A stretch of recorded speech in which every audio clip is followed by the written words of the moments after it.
He was such a respected pillar of Wall Street, a former NASDAQ chairman, and everybody thought he had the magic of investing because he always seemed steady and was able to get profits that just seemed not excessive in good times, but never bad in bad times.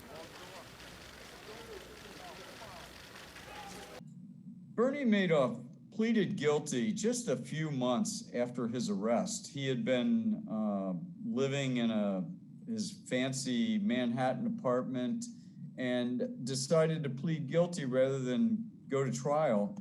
And the judge immediately, or not immediately, but soon after sentenced him to 150 years in prison, which was kind of shocking because a lot of insider traders and other people convicted in financial frauds never seem to go to prison for more than a few years.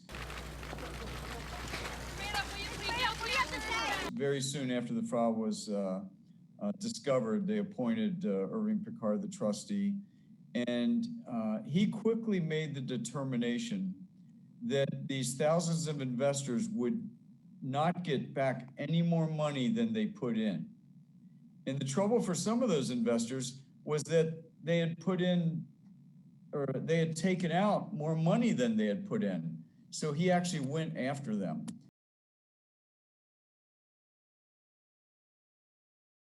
The trustee recovered, like $13.5 billion of an original $17 billion roughly that was invested.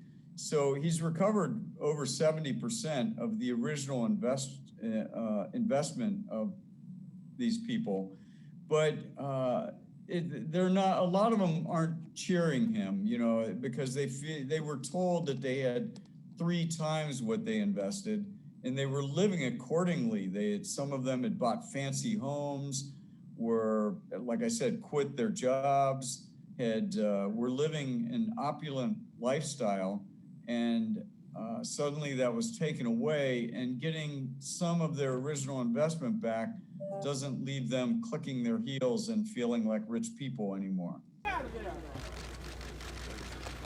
Bernie!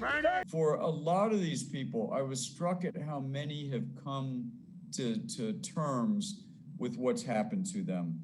You don't hear so many of them anymore crying out that their lives are ruined. Many of them have accepted what has happened, have adapted their worlds, and no longer even want to call themselves victims, or no longer want to associate themselves with the Madoff fraud or make that the defining barometer of their life.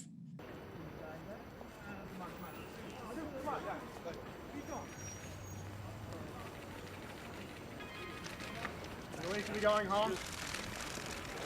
Mr. Madoff, how you feeling today? Mr. Madoff, what do you say? Don't make this push you back. Why were you getting rid of all